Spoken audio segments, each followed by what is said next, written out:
I'm here on the job site with Dale, who's a framing contractor. Hey, good morning. Dale traded up to Geico Commercial Auto Insurance for all his business vehicles. We're here where he needs us most. Yep, they sure are. We make it easy for him to save on all his insurance needs, all in one place, with coverage that fits his business and bottom line. Oh, I shouldn't have looked down. It's all right. We're so far up here. Look at me. Take a deep breath. Oh, I'm good.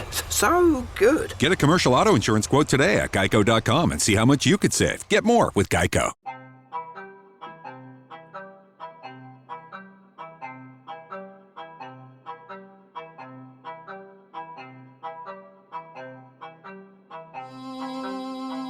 It's a new day, Newnan. Yes, it is.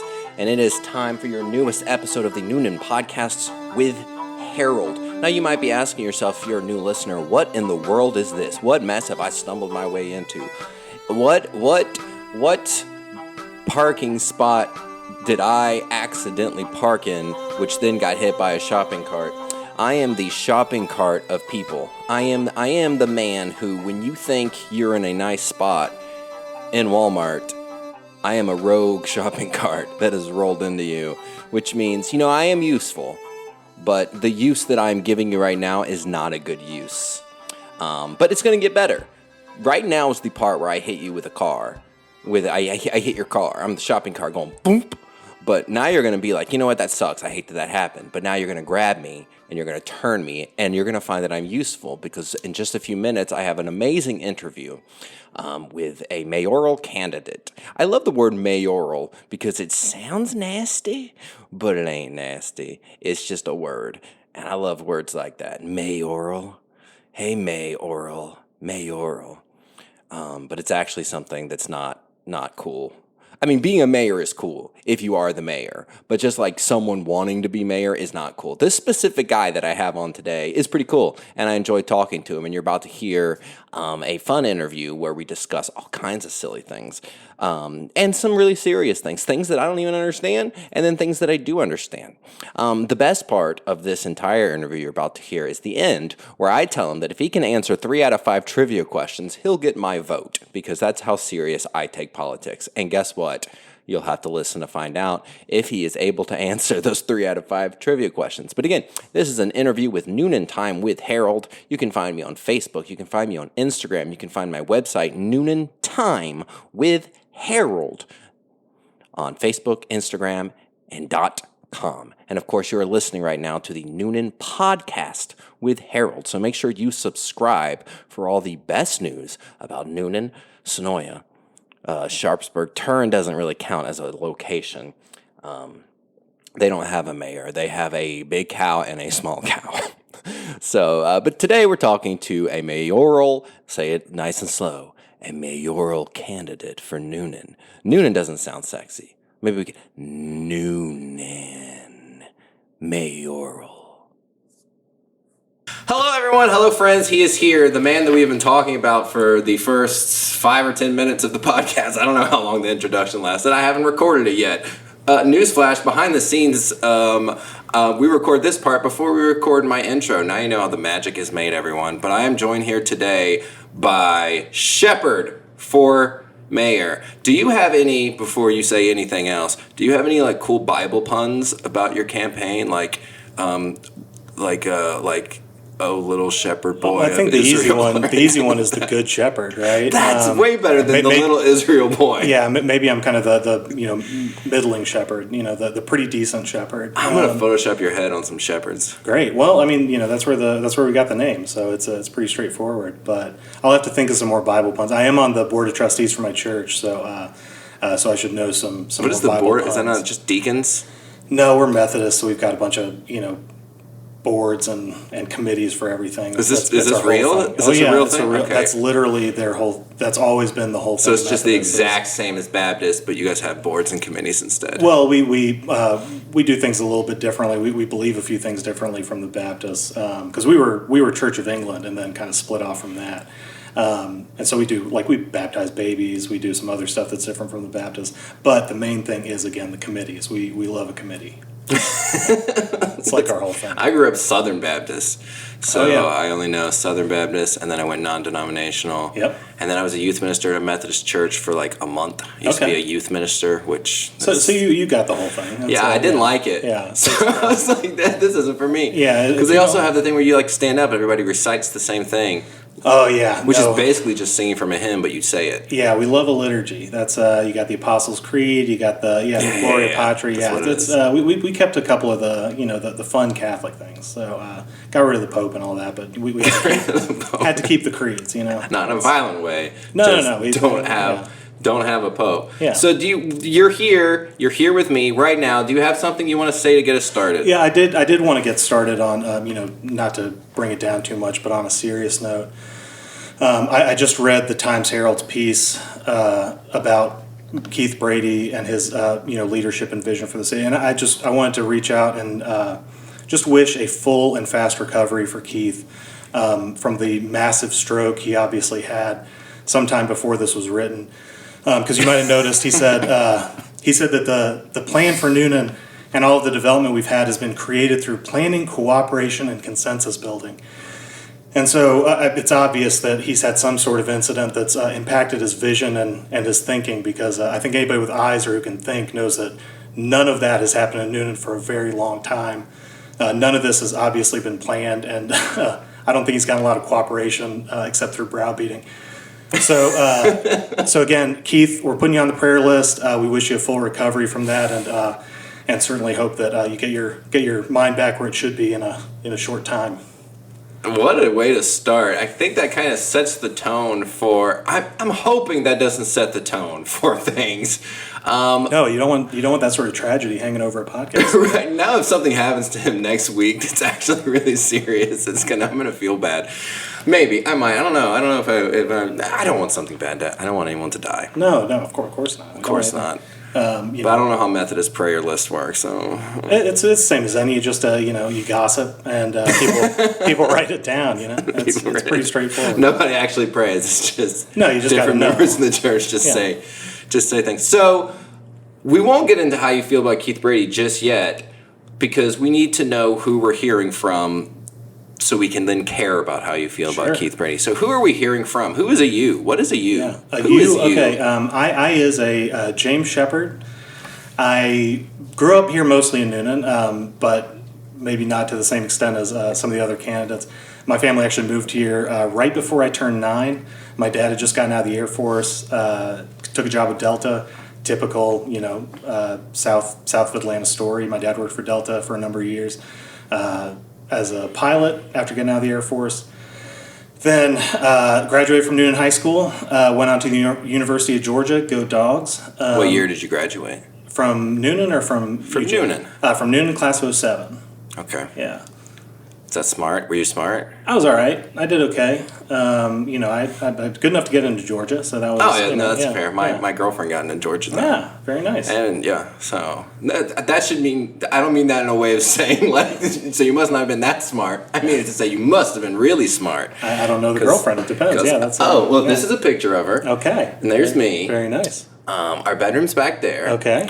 You're welcome to go through her bedside table and stuff if you want. That's all right. Just throwing it out there. Yeah, She'll listen to this. You can send me some pictures later. You're right. I'll send you personally some pictures of what is in just her. so I can catalog what's on the bedside table. Do you want the top drawer or the bottom drawer? Because they are very different. I don't want either of them, based on the way you said that. But she's gonna love this. But yeah, so graduated from Newnan in 07, UGA in 2011. Then I spent a few years. What'd you go to UGA for?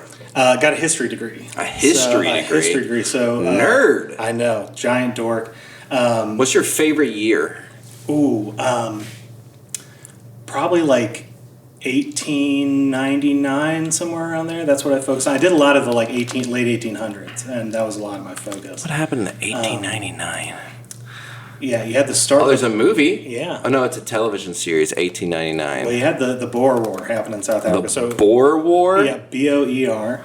Okay. So most of my history research, my thesis was on Southern Africa, particularly colonial Southern Africa, and so South Africa and Zimbabwe in particular. This is going to be a great podcast. People are going to love hearing about the the deep politics of Southern Africa in the late 1800s. Yeah, but if any of you, so I See, studied at first that. I was like, I'm not gonna. Don't worry, I'm just gonna edit that part out. Now that you said that, it's staying in, and I'm just gonna put it on loop and just 10 different Great. times. It's just gonna play. Just do it. But yeah, and then the other thing I studied a lot of was syncretic religions in Latin America and the Caribbean. So essentially, if you want to talk about apartheid or voodoo, I've got a lot of thoughts. I don't want to talk about that. Good. I don't either. But yeah, so got a history degree. Moved around to doing some different work, a lot of consulting work. Went and worked for Accenture Strategy. Did a lot of technology consulting for big companies. After a few years of that, I got bored and decided maybe I should try law school. You got bore or you got bore? I B-O-E-R. There That's you a go. callback. That is a callback. I got bored, B-O-R-E-D, and decided I'd give a shot at law school. Took the LSAT, applied to a few places, ended up moving to New York and going to law school for 3 years. Then graduated and moved back to Newnan. Right in the middle of the pandemic.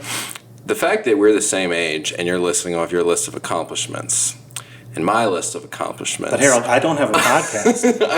We've already discussed. I don't have a podcast. I mean, you got me blown away. You have now depressed me. Continue with all your amazing things as your beautiful wife sits on the couch and then you go home to your child. It's pretty all right. I'll take it.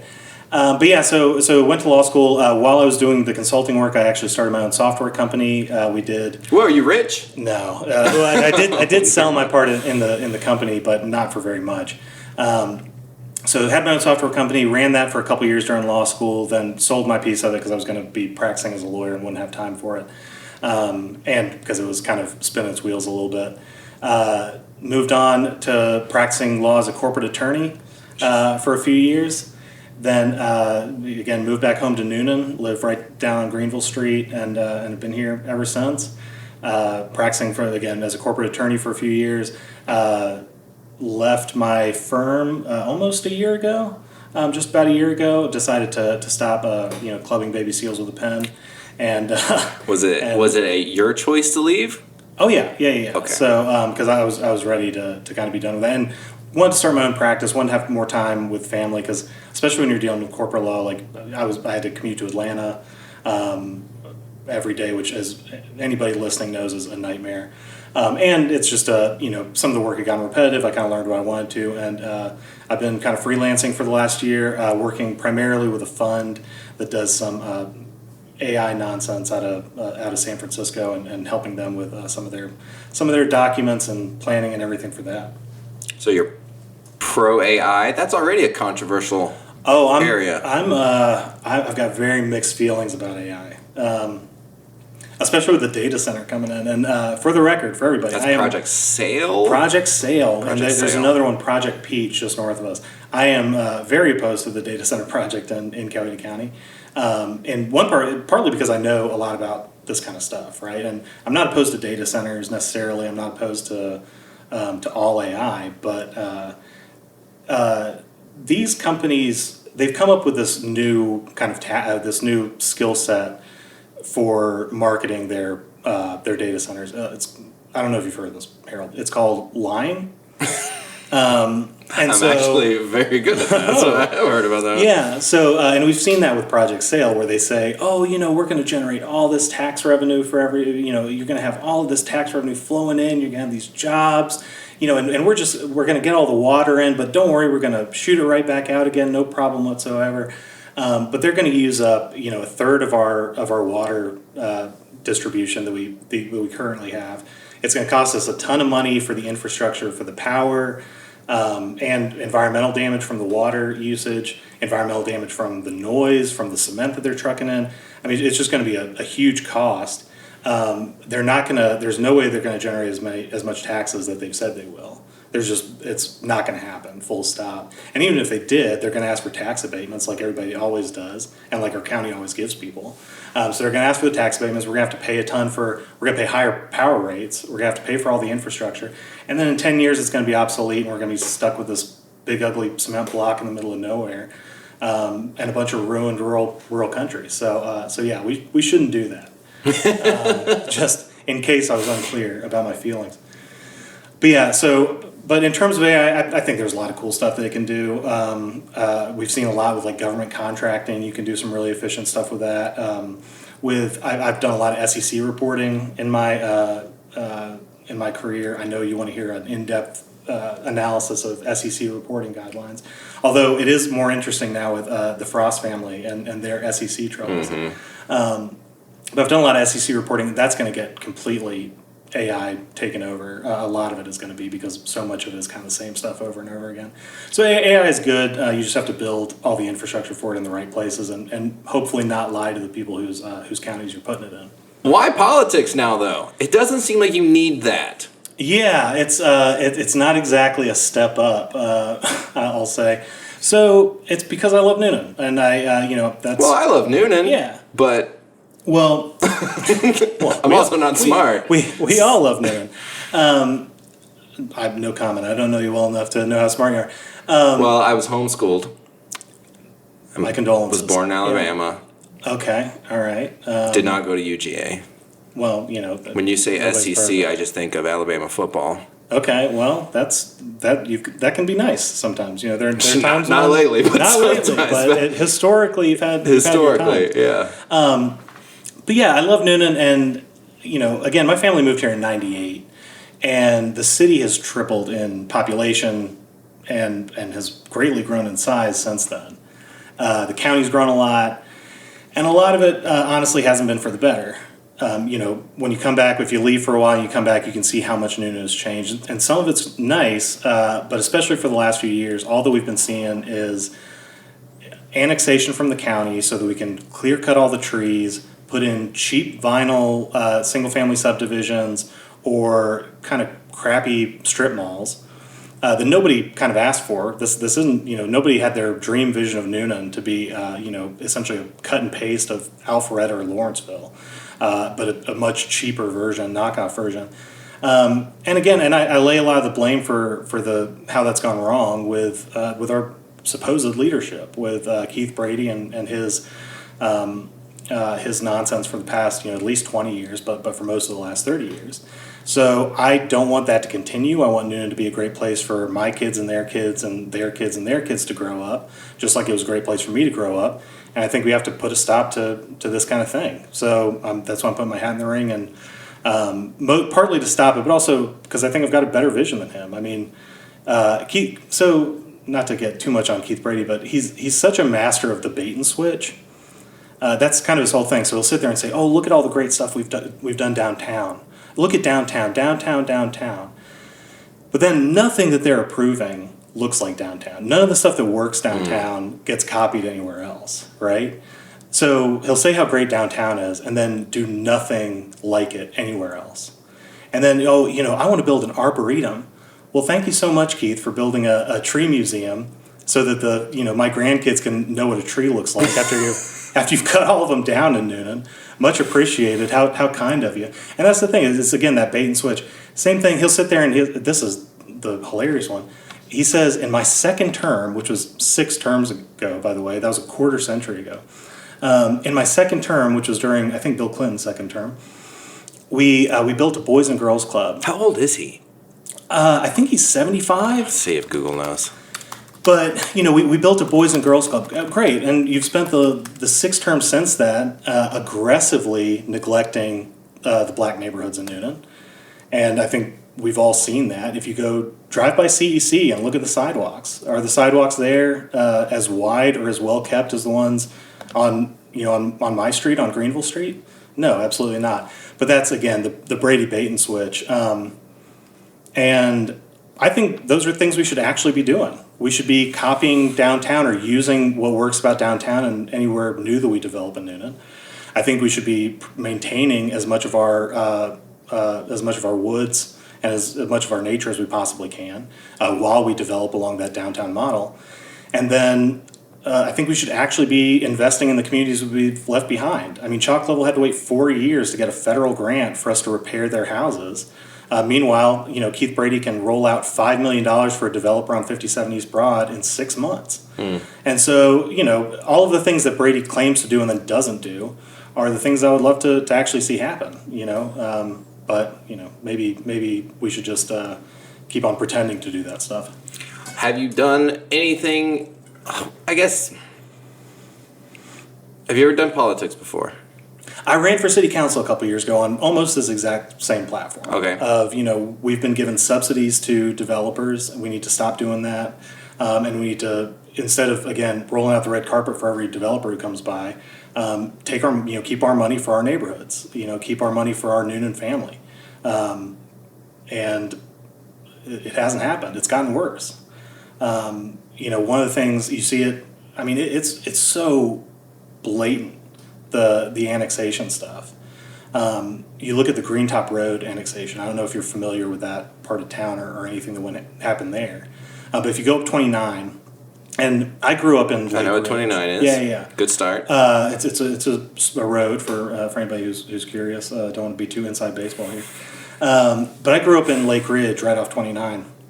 And my parents fought this thing for years. And my parents knew how to run a good opposition campaign for sure.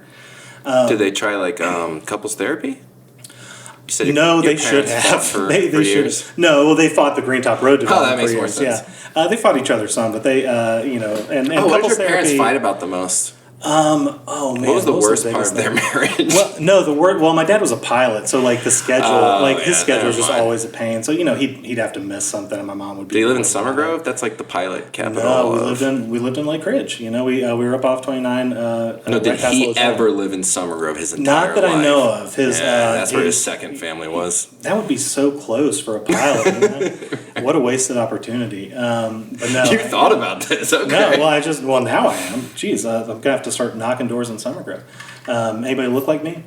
And the best thing about this is anybody who knew my father, which a lot of the people who listen to this podcast might have known him, know how hysterical that idea is. My dad was,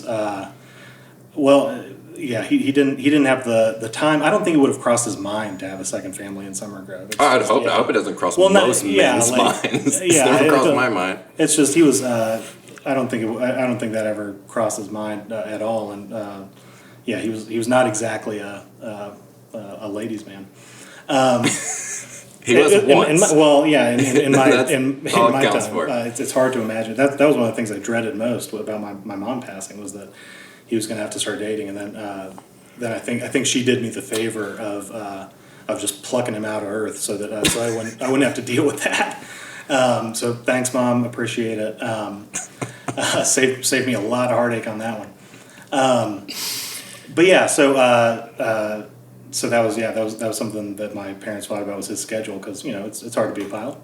But no, they fought the Greentop Road development for a long time, because if you know where that is, and if you know kind of the city-county lines around there, it's the dumbest thing you could possibly do.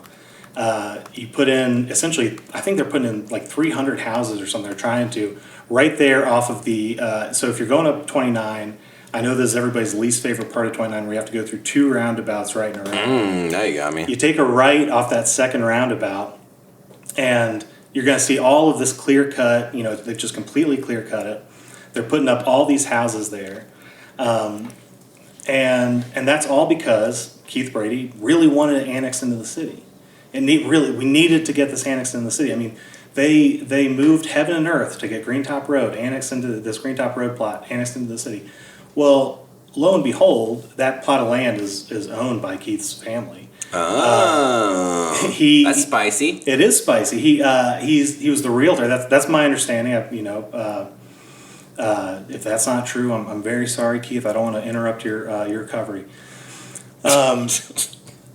He's the realtor on the deal, and congratulated themselves. Him and his son were the realtors on the deal, and they did a little congratulations post on their Instagram. Hey, congratulations on selling this property that you got annexed in, that you got rezoned, so dramatically increased the value of, and then you represented and got the commission on the sale. Congratulations, man! Wow, what a hard sell that must have been. So you I see hope stuff that's true, because if this isn't true, this is my understanding of how the deal just went say it's through, factual, and I'm happy to, if somebody wants to clear that up, I'm happy to see it happen. But the other part of it was the county didn't want that to happen. They sued to stop it from happening, and And Keith not only actively lobbied to get them to drop the suit, but even offered to build stuff for them if they would drop the suit. They came to him and asked, "Hey, we need to run some lines out on Smoky Road to accommodate a fire station out there. It would be really helpful if the city would run its stuff out there." And Keith said, "Well, I'll tell you what, we'll do that if you drop the litigation on Greentop Road." So again, we keep on annexing this stuff into the city, building stuff on it that looks nothing like downtown, building stuff on it that nobody has asked for. None of the citizens who are actually here have asked for any of this stuff. And it just so happens to benefit Keith personally in a lot of cases. But it certainly has nothing to do with planning or vision. So yeah, I'm running to stop that because it sucks. And it's not something that we should be putting up with. And it's wasting time, money, and resources that would be better spent on the people here. On our own people who are already here and already part of our community. Has there been I'm assuming when you ran for city council, didn't get elected. Nope, did not. What was the feedback like?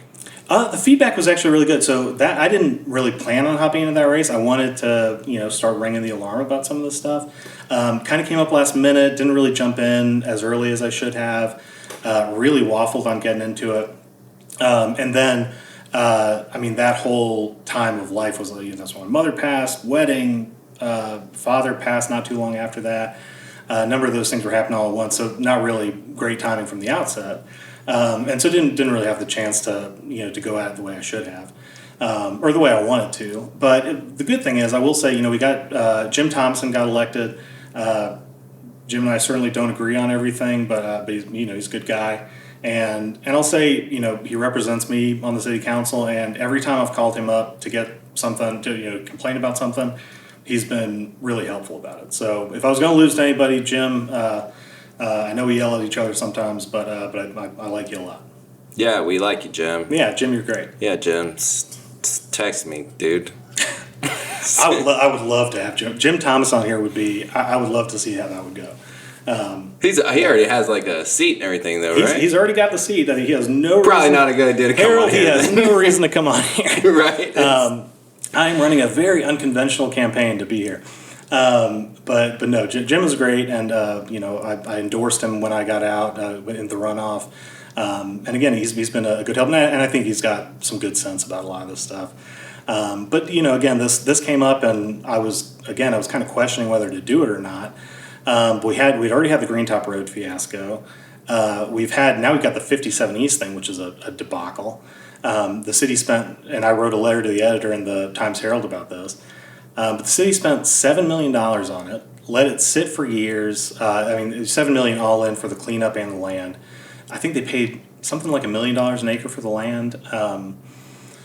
Don't quote me on that. I think it might be a little bit south of that, but in any case, we pay all this money for it, and we just gave it. Sold it, quote unquote, to a developer for $4.2 million. Yeah. So already took a massive loss, and now not only that, we're going to give this developer 10 years of tax abatements, and we're going to build all the infrastructure for them. I do want to say the people of Newnan are so generous for all of these developers on behalf of Keith Brady. So we're giving them all, again, millions of dollars during that time period. And again, we had the tornado 4 years ago. Everybody remembers. Yeah, we're trying to forget though. Wow. Sorry, trigger warning. But yeah, we had the tornado 4 years ago. Chalk Level had to wait 4 years to get this federal grant that they're patting themselves on the back with. Well, they give vastly more money and benefits to this developer in 6 months. That guy took him on a retreat last September. Took the city council and the mayor on a retreat last September to one of his, Courtyard by Marriott's or whatever, which is what they're actually putting in. That's not me insulting. Sorry, Marriott. I did work for Hilton briefly as a consultant, but I have no ill feelings toward Marriott. The CEO of Marriott's listening right now. I don't want the Marriott people. Excellent. I'm not even worried about the CEO. I'm worried about Marriott Point people because, people are vicious about their points relationship. So Marriott mob, don't come for me. But we're going to put in a Courtyard by Marriott there less than a year after this guy takes the city council on a retreat. But of course, Chocolate has to wait 4 years to get the tarps off their roofs because, we never have the money for that. We only have money for, developers who aren't from here. But again, we're a very generous people, Newnan. Is there anything that when you were trying to get elected and running for office, or even that you've had a conversation with, what was his name, Thompson? Thompson, yeah, Jim Thompson. Is there anything that you will give yourself credit for spearheading that actually changed? Which I think is really hard for citizens to do in general. But is there anything that you were like really pushy on that actually they took notice of? Well, one thing that we were able to do, and I don't want to say I'm proud of this because it shouldn't have happened in the first place. So I'm the president of the board of the Newnan Coweta History Center. And so I don't know if you know this, Newnan actually has a storied history of financial crime. We've got the Frost family now that's has an alleged Ponzi scheme that will all be sorted out by the SEC soon. But 10 or 15 years ago, we had another major kind of financial fiasco like this, where there was a fellow who ran off with a bunch of money that had been left by a wealthy individual to some of the local nonprofits. And as part of the settlement for that, the History Center got the McRitchie Hollis Museum, the house that everybody I think is familiar with, and then also a building behind it that we use in our collections building. So now there's a whole, I'm not going to get into all the legal stuff of it, but essentially the city was obligated to lease us both those buildings for 50 years, and there was a bunch of other stuff that came along with that. Well, a certain unnamed 32-year mayor of our city decided that it was a good time for us to it's a good time for the city to take over the collections building as a potential office building. And we started going back and forth about this. We're saying, this is our building. You have to lease it to us for this whole period. There's all of this, paperwork and everything. We get into there's this whole big back and forth, and we're both, we spent a ton of time on the board of the History Center trying to figure out, do we have to litigate all this stuff? And finally I said, guys, this is kind of stupid. I'm going to call up the city council. I'm going to call up Jim and a couple of these other folks and just see what's going on, because this is kind of crazy. So particularly with Jim's help and with the rest of the council who were luckily kind of clear-minded on this, we eventually came to a deal, and we're still in the process of signing that deal. And I think it's as fair as it's going to get, all things considered, where now the History Center is going to actually own those buildings outright instead of the city manage them, instead of them leasing it to us. So again, that's a small thing. It's a thing that shouldn't have happened because it shouldn't have been an issue of contention based on the situation there. But I do feel like it's something that I had a meaningful contribution to. Right, I mean, that goes a long way no matter how. Yeah, I mean, at least we've been able to keep those buildings and maintain some of Newnan's history while we're bulldozing the rest of it. So I'm proud of that. I find it interesting that you've said multiple times, and if I misquote you, I do not apologize. That's what I specialize in. By all means. That you want to do all the things that Brady says he's going to do that he then doesn't do. Yeah, I want to do things that Brady's lying about to some degree. You acknowledge that he has ideas that are what he should be doing. Do you think he ever means them, or even when he says them, he knows, I'm not really going to commit to this? Oh man, that's a hard question. I mean, good. That's what I'm here for. It's too blatant to think that he just doesn't know.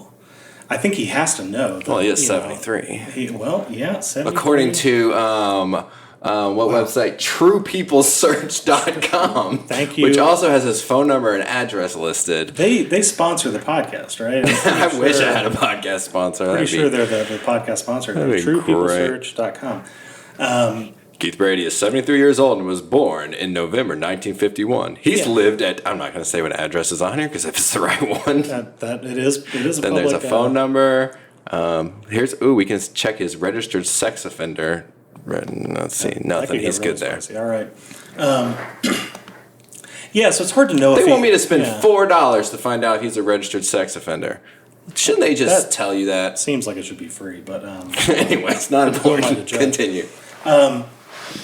It's hard to tell whether he knows that this is the wrong stuff, and to know it is really hard to tell because he at least knows the right things to say. He knows that even though he's done very little work and is actively opposed on a number of occasions investing in black neighborhoods around Newnan. He knows enough to put a bunch of pictures of himself with black kids on his campaign website. So at least he's cynical enough to know that. In terms of whether he knows that it's bad and just keeps on doing the wrong thing anyway, it's hard to tell. What I can tell you is that I do think I think he knows enough to have the kind of more for thee but not for me. A good example of this is, because of all of this sprawl and all of the, the bad building and the lack of planning, the lack of vision, our property taxes have been going up for a long time. And if your property tax rate doesn't go up, your assessment goes up a huge amount. Our assessment just went up by, I forget how much, but a lot. And I've got a number of other friends who've seen their home assessments go up just dramatically. Sometime in the last few years, Keith Brady appealed his assessment and got it frozen, and his appeal was accepted. It went through. So Keith, I guess, knows that maybe our taxes shouldn't be going up as much as they are. Maybe Keith should know that that nobody wants their taxes to go up that much, and he knows it well enough to know that to appeal it on his own house. And so he got his appeal. He got his assessment freeze. He got all that. Boy, I wish that the rest of the city could get that. So to that degree, I think he knows at least something of what's wrong about it. But again, he does have a very clear vision, which is let's annex as much of the county into the city as we can, and let me be the realtor to flip it. So on that vision, he's overperforming. He's doing a great job. Keith, I can't commend you enough for sticking to that vision and really amping up your Josie Young and Brady Realty Company. Great job. Well done on that front. Don't ever say you didn't do anything. But yeah, there are these things that I think he says. I think he knows enough to say it and to be cynical about it and to try to get voters on that. But he's not doing it, and we've seen him not do it. I mean, drive up Bullsboro, drive down the bypass, look on the left as you're going to Poplar, look at all of the clear cutting everywhere. Look at all of the new car dealerships and those wonderful new apartments and those rows and rows of townhouses that don't connect to anything, that have no infrastructure run into them because we don't force the developers to pay for that. That gets shouldered by the citizens. All of that sort of thing has been going on for so long, and so I guess he has to know. But I don't know his mind. I can't read his mind. I only know what he does, and what he does is bad.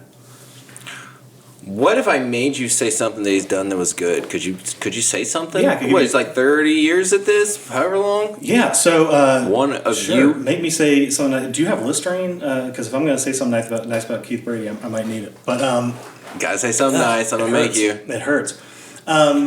To his credit, very much to his credit. So when my family moved here in '98, and when we got here, downtown was nothing like what it is now. Mm-hmm. It had seen the same problems that a lot of downtowns have, and in those early years of revitalizing downtown, I give him a lot of credit for that. He did a very good job of doing the revitalization of downtown.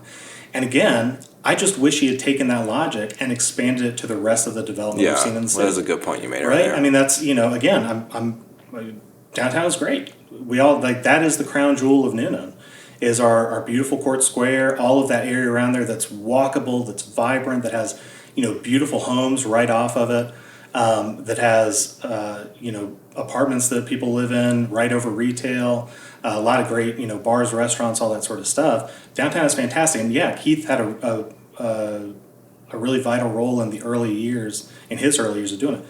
He's been around for 32 years. Like he came into office in the first Clinton administration. Now, I'm not usually for term limits, but after seeing all this, one of the things I'm really staunch about is we need term limits. We need a 3-term limit, maybe 4. I'll negotiate on that. But we need term limits because we cannot have somebody being entrenched in this for that long, for exactly this reason, right? Keith had 10 years of good ideas, and he hasn't had a new idea since. And so now we are copy and pasting some of the things that some of these neighborhoods are good ideas when you don't have any of them, and when they're in kind of small numbers and kind of workable numbers. But when you just keep on doing it and keep on doing it, now you're just throwing sprawl, you're throwing kind of cheap neighborhoods. And when I say cheap neighborhoods, I mean cheaply constructed, because they're still going for $400,000. They just approved another project of townhouses that are priced at $400,000. And so these are places that when your kids move back, they can't afford because we don't have enough housing stock. And the reason we don't have enough housing stock is because Keith Brady has only allowed one thing to be built over and over and over again, and it doesn't scale. Again, I'm a software guy. I did a lot of stuff with technology. One of the things you think about all the time is scale. There's a lot of things you can do if you have like a small system, a small town, a small anything, that if you try to make it bigger, doesn't work. And what we've seen in Newnan is exactly that Keith Brady's vision of endless annexation and new vinyl developments doesn't work. It doesn't make anything cheaper, and it doesn't make the quality of life better for the people who live here. Do you think,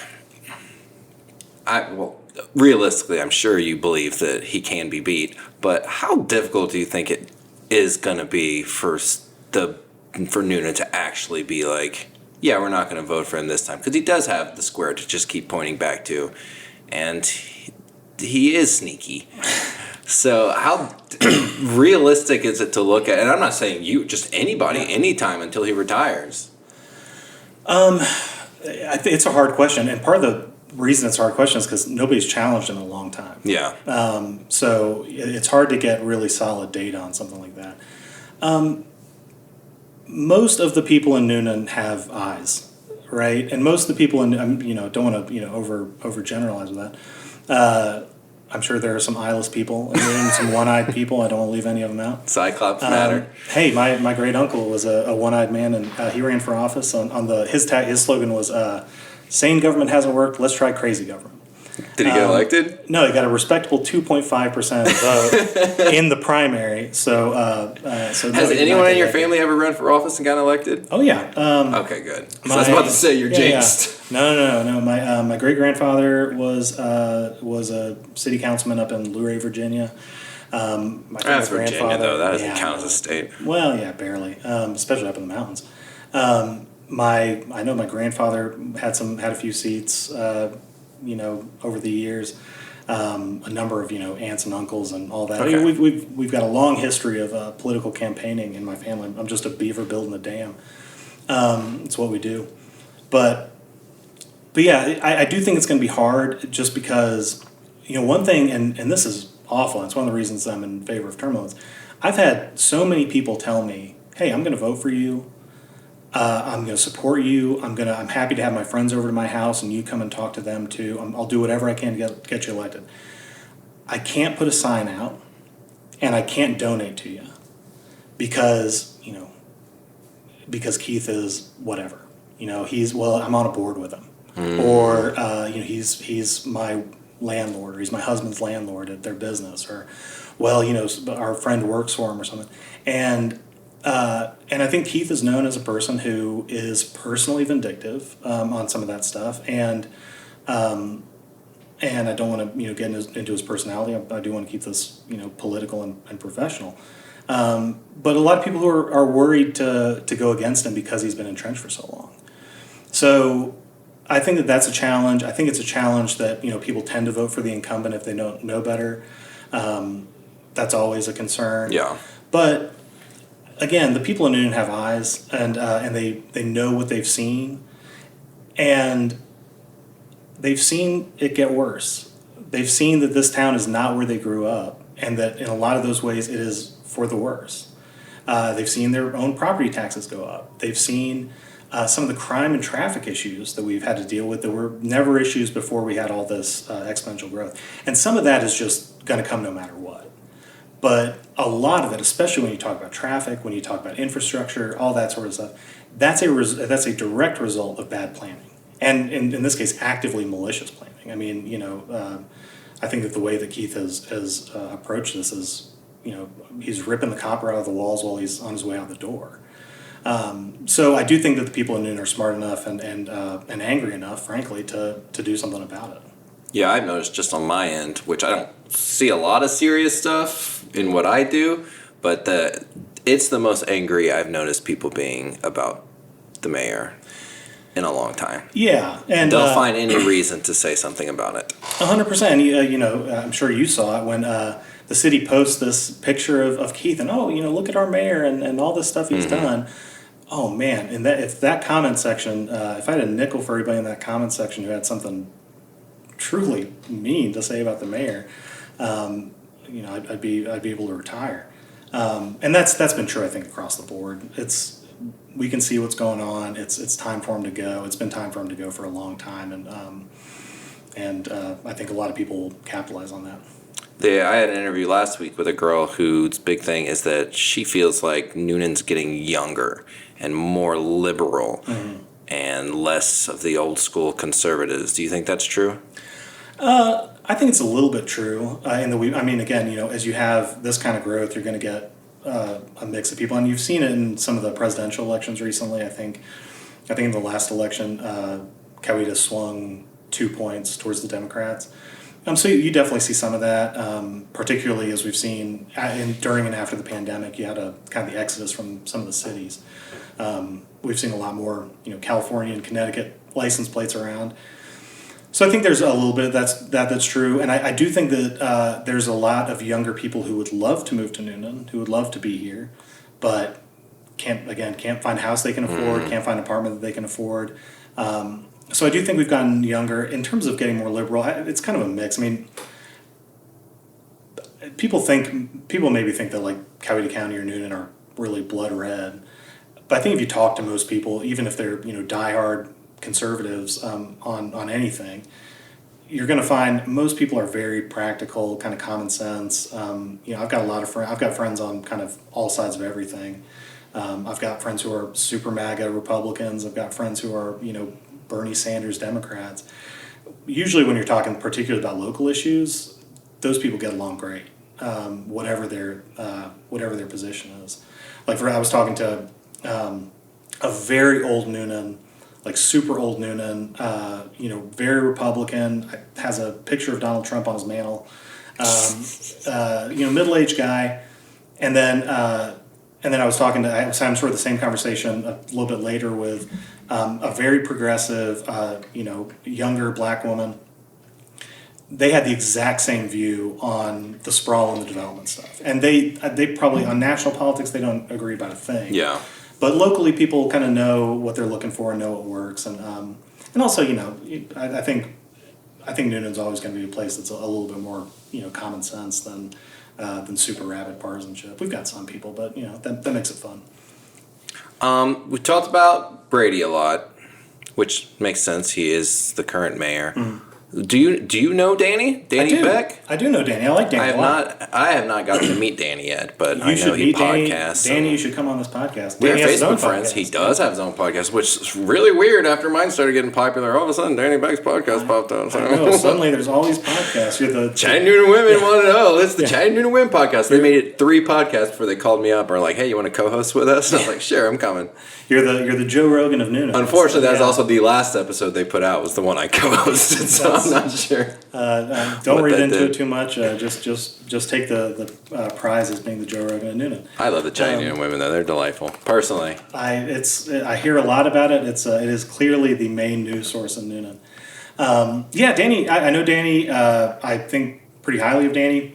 I think very highly of Danny. To be honest, I think he's a very talented guy. He's a very personable guy. He's got a great work ethic. I don't have a lot negative to say about him. I don't think he's the right guy for this job. There are a lot of jobs I would give Danny Beck. I don't think that this is the one for him. Not because he would be in any way malicious. It's just that I think kind of the day-to-day demands of managing and planning a city of with a $38 million budget, with 42 and change thousand people, last I counted. There's a lot of kind of nitty-gritty details that go into that, and a lot of kind of proactive planning and thinking that goes into that. I'm not sure that that's really where Danny has spent his energy. what's his background? He and his, I believe he co-founded with his father a janitorial business that they were able to scale up. Beck Facility Services. Yeah. So, again, I don't have anything bad to say about Which Danny. means we are going to check the Google review section for Beck Facility Services. Danny, don't blame me for this. No, this is all me. So your guess Out of 50 reviews, what is their average stars? I'm saying 4.8. You know, you're gonna have a ne'er do well in there, bringing it down. But I'm giving them a 4.8. All right, well, that's very generous. I'm a nice You're guy, a politician. sometimes. They have 3.3 stars on Okay. average out of 50 reviews. I'll add a 50 reviews though. That seems. I said that before I asked you what you thought their average was. Well, you know, that's Here's a 1-star review from 6 years ago. I'll read a 5-star as well.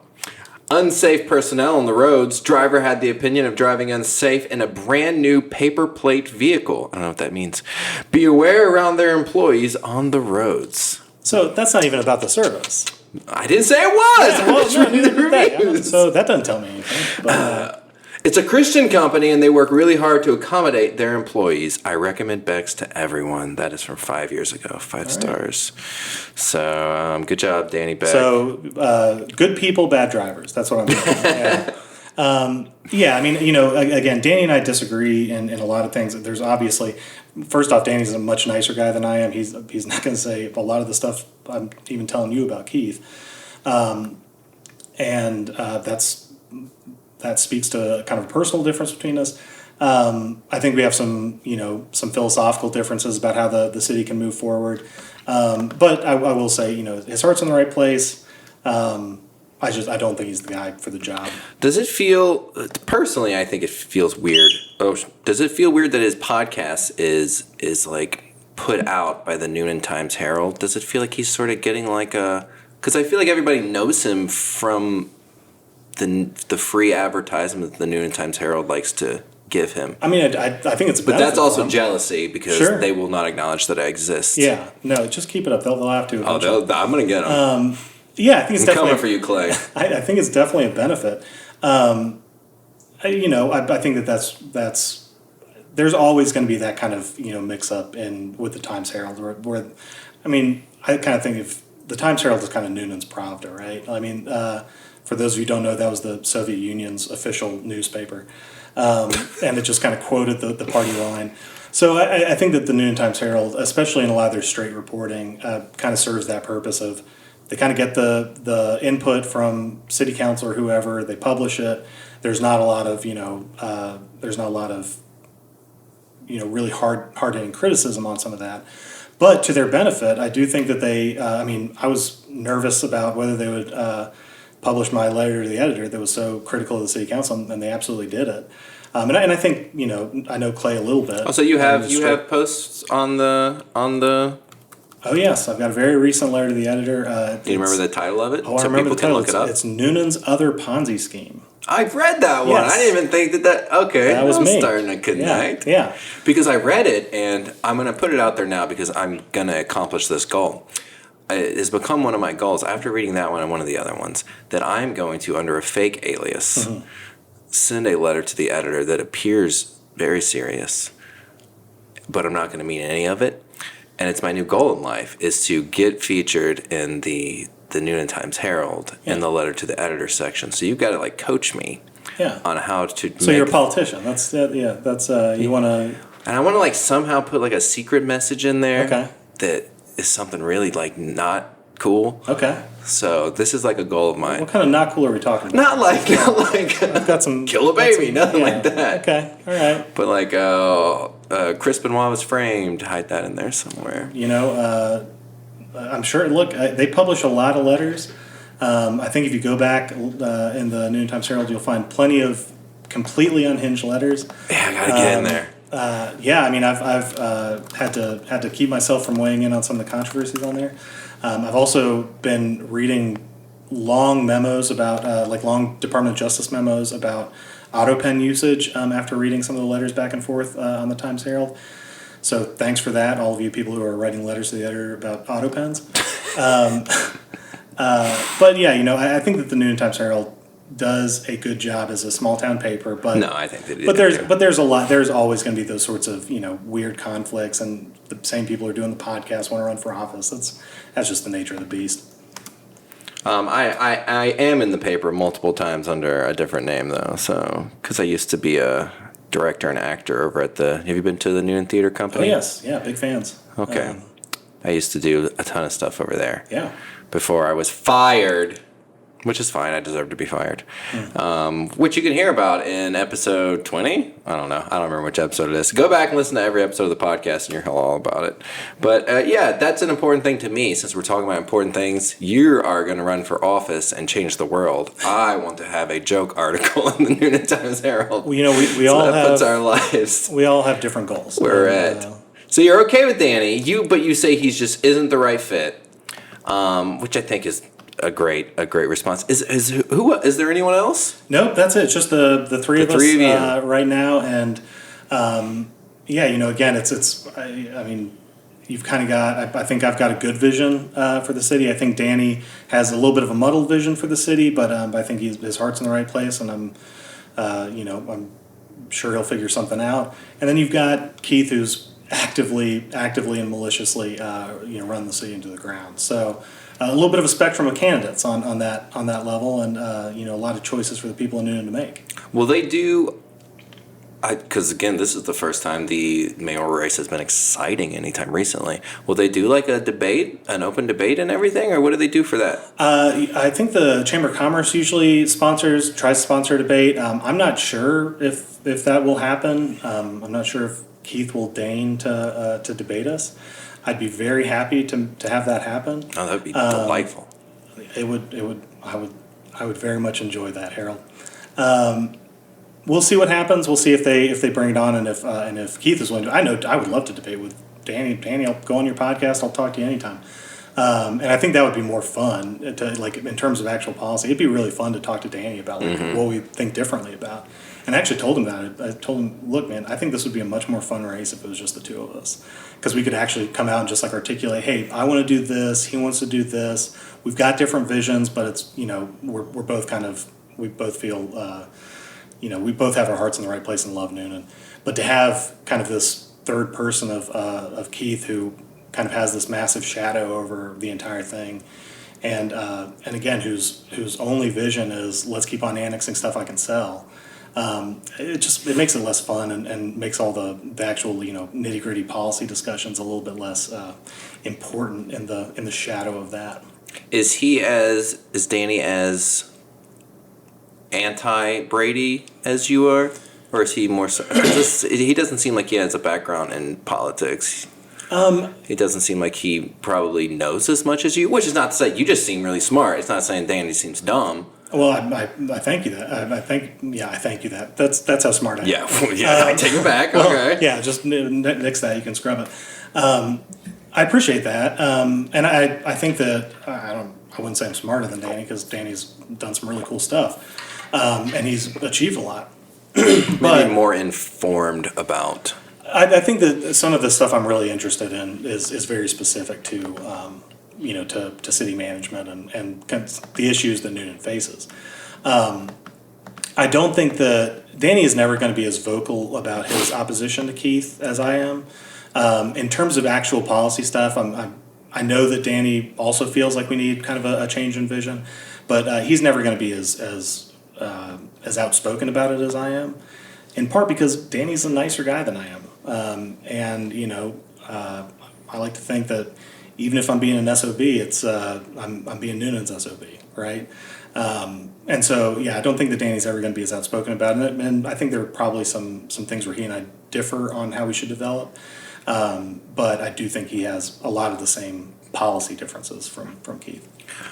We're going to start wrapping up because we've been going an hour now. All right. But we're going to discuss some things that aren't about politics. All right. Firstly, what's the most interesting thing about you personally? That has nothing to do with work, nothing to do with politics, nothing to do with a vision. Nothing to do What's with... just like a cool thing about you? So... You play like Dungeons and Dragons? I do play Dungeons and Dragons. Do you really? Yes. Look at that, I just here's guessed. a good one. You just look like a Dungeons and Dragons guy. Yeah, again, I've already said I'm a giant dork. I actually have a Dungeons and Dragons group with my pastors. So it's two, United Methodist pastors, our youth pastor, and another guy from our church, and then a friend of ours who all get together and play. It's been hard to juggle because people have kids and everything. Yes. Yeah, everybody who plays Dungeons and Dragons knows that struggle. I also, for a few years, had kind of an international Dungeons and Dragons group. A buddy of mine from college who was living in Taiwan at the time set up this, kind of online Dungeons and Dragons group with his now girlfriend who was living in Japan, and they met through this Dungeons and Dragons group. A woman in North Carolina. We had somebody else, I think, on the Eastern Seaboard, and then I was in California at the time. So we had this kind of global dungeon. So you want to imagine trying to coordinate times where people are available. Try to sync up the times between North Carolina, California, and Taiwan. It got a little thorny there for a little bit, but it was a great group. We played for years. The fact you can get years out of that is pretty good. It was a great group, and I still try to keep in touch with some of those folks. I want to reach out to more of them. I've played. The other guy was in New York. I do play Dungeons and Dragons. My current character, we're doing a Spelljammer campaign. Okay. And he's a paladin, so an Aasimar paladin. Okay. So, and there's a lot of. I can go off on this a little bit. I had a little bit of an argument with with one of our pastors about lawful good and chaotic good. And I've got a whole theory of media about lawful good and chaotic good. So my pastor said, and of course for a pastor to say this is kind of weird. He said, "Isn't lawful good kind of judgy?" I was like, "And you're a pastor, come on." But I said, "No, lawful good is not judgy. Lawful good is respect for the chain of command. Mm-hmm. Chaotic good is no respect for the chain of command." So a great example is there's I didn't see it, but I saw the preview for it. The recent Captain America movie. Right? Brave New World. Brave New World, that's the one. So I saw, and again, I haven't seen it yet, but I know that there was a scene in the trailer where Harrison Ford says, well, we want to bring Captain America into the chain of command. And Captain America says, well, what if I disagree with you? And that's kind of a conflict, right?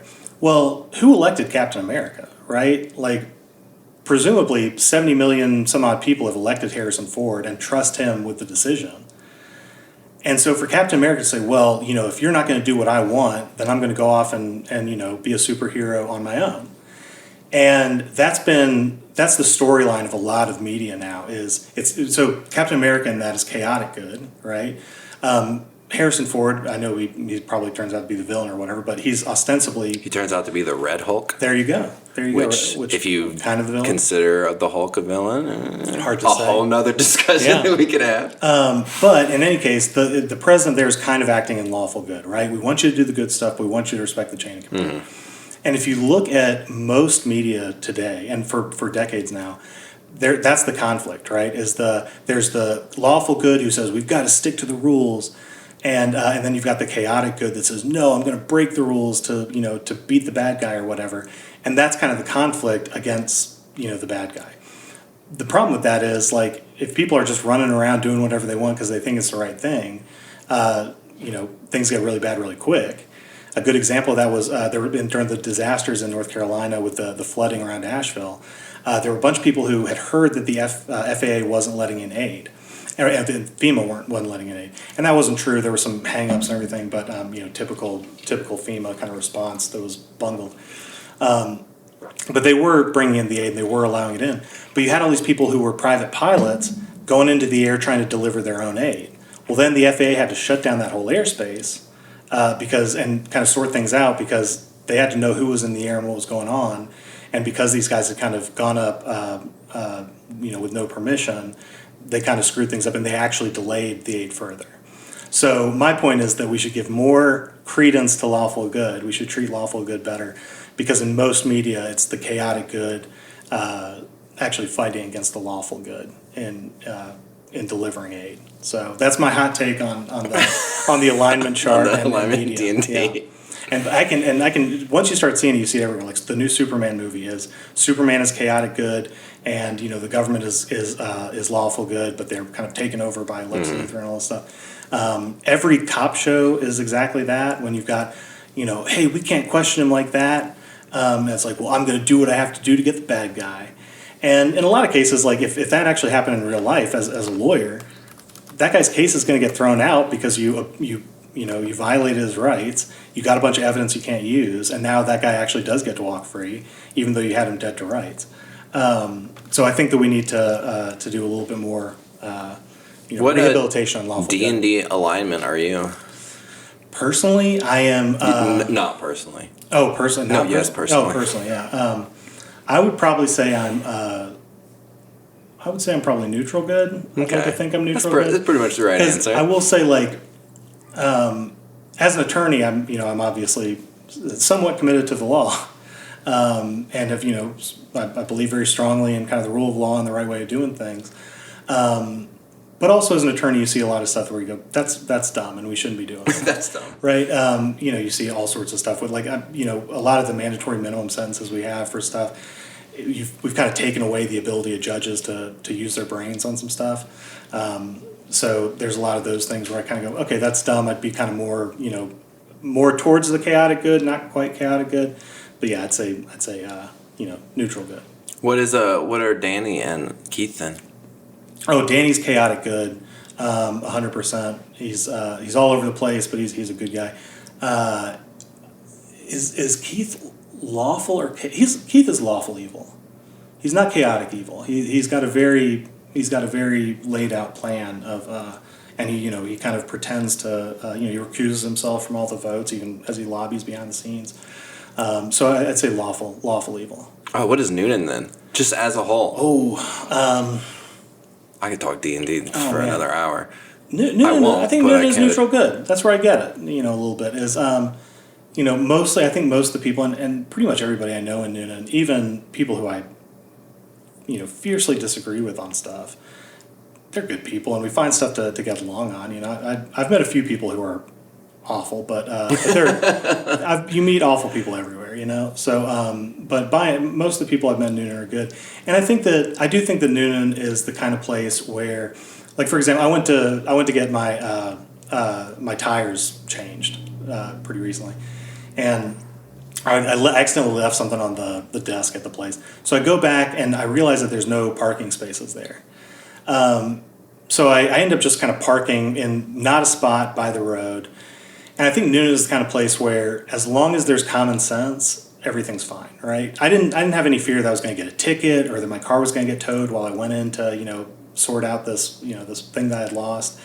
I didn't have any concern that some, Barney Fife would come along and, stick a ticket in there because, we've got to follow the law no matter what. I think that people tend to use more common sense than that, but also respect the way of doing things and respect the law. So yeah, Newnan is neutral good.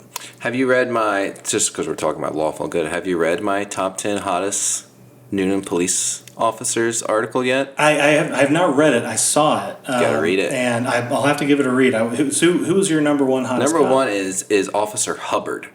Do you know Officer Hubbard? He looks like a hot Disney prince. Okay, all right. Well, I'll be on the lookout for him. Right. There was one guy who was I think he was on Newnan Police Force. I don't remember his name, but he was huge. First off, he was a giant guy. And in great shape. I was like, man, I'm not committing any crimes in Newnan. This guy will run me down and Well, you shouldn't commit crimes in Noonan already. Well, sure, but there was an additional, and I'm a lawyer, I respect the law, but there was an additional layer of fear on top of it. Because he was so. He was good, really good looking dude, and gigantic. I was like, man, I'm not, I'm not going to outrun that guy. I'm not going to outlift that guy. I'm not going anywhere near crime in this town. Okay, so final thing, and this is how, if you do well on this, you get my vote. All right. The stakes are high. Yeah. Your campaign manager, when telling me some things about you, mentioned as the final thing that you, how was it worded? Really good at trivia.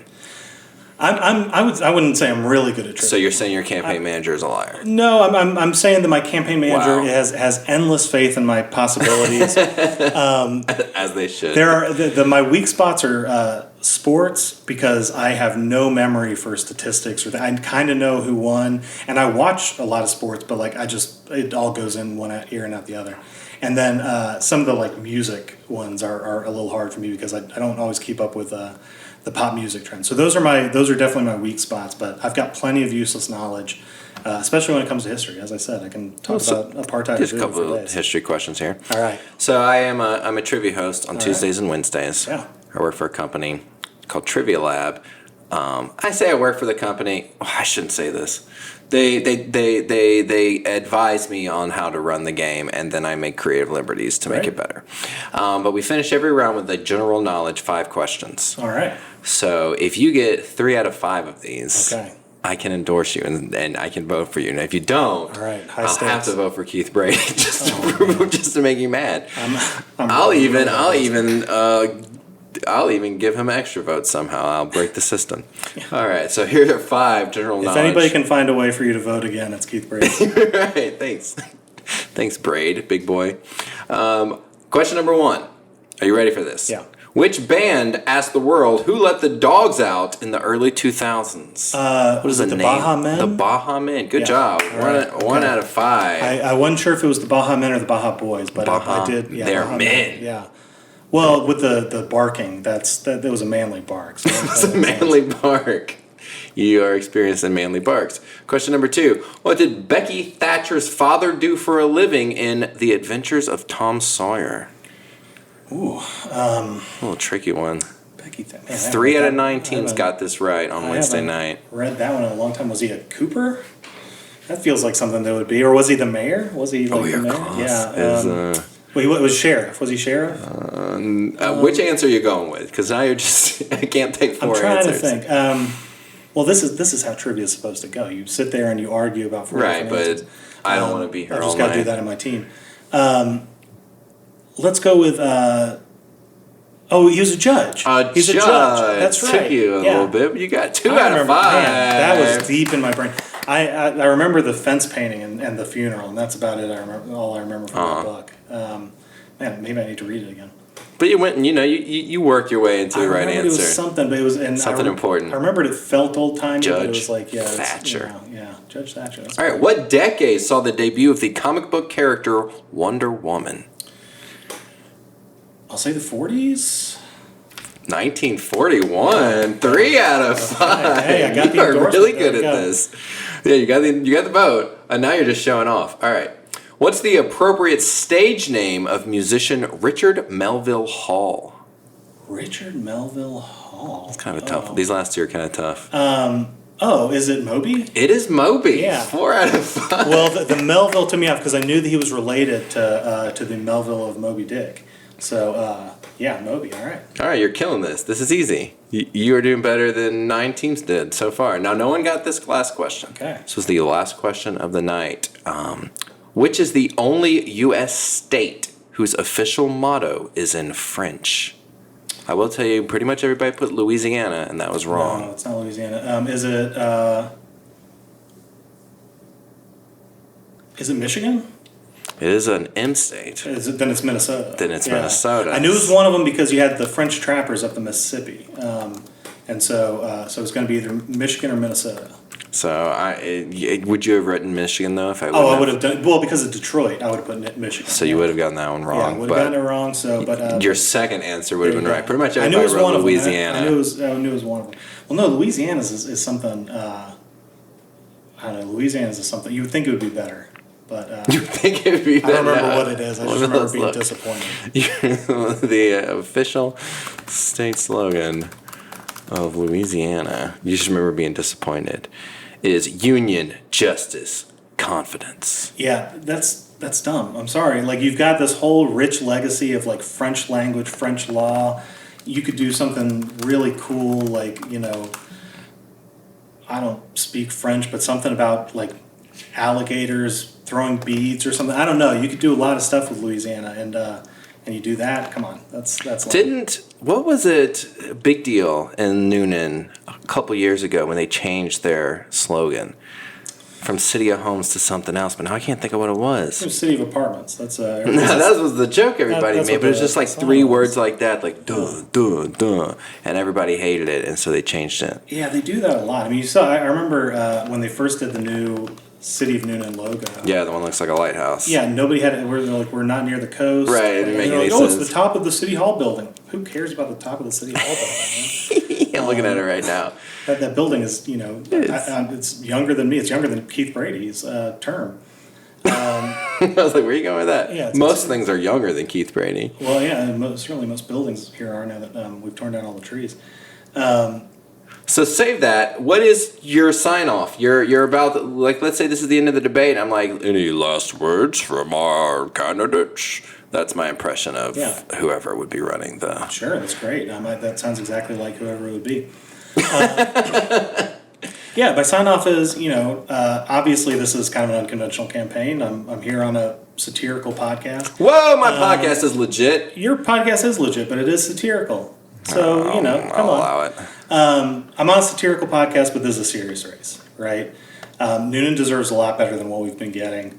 We deserve to be developing as Newnan should, not as a copy-paste of some, northern suburb of Atlanta that was also poorly planned. We deserve more investment in our communities. We deserve to keep the trees and the woodlands that have been so much a part of our heritage. And we need to be looking out for our own people. We need to be looking out for the people in Newnan. I don't care how long you've been here. I don't care what race you are, what religion you are, what party you are.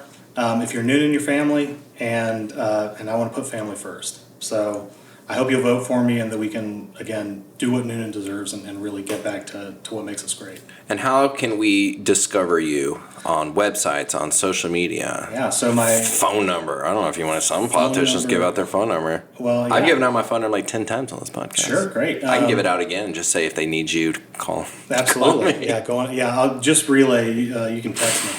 I don't even have your phone number, so that can't happen. So my handle is Shepherd for Newnan. So that's SHEPHERD. My name gets misspelled all the time.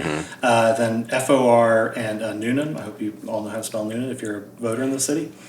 I would hope they know how to spell four too. I like that you spelled that out. Well, because it's not the number. Oh, that's true. Yeah, that's just want to make sure of that. But Shepherd for Newnan. We're on Facebook, Instagram.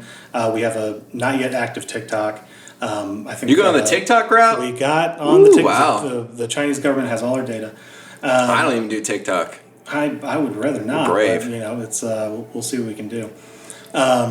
We're on all that. We've got a website up, which is shepherdfornewnan.com. So you can reach us at any of those, and find us on social media, and just be on the lookout for events around town as we move forward with this campaign. And on top of the social media that we have, on Thursday, August 21st, we are going to be having our launch event over at Line Creek Brewery, right downtown on Greenville Street. We'll be having that at 6 o'clock. So everybody's invited. Please come out, come hear more about what I have to say. If you have patience after all this. But yeah, 6 o'clock, Line Creek Brewery in Newnan. I'll be having my campaign launch event. Everybody's welcome. Keith, you can come if you want even. I actually already invited Danny, and he's got another thing going on. But yeah, we'll be having that launch event. I hope to see a lot of you out there. All right, that's it. Love you guys. You know where to find me in your dreams.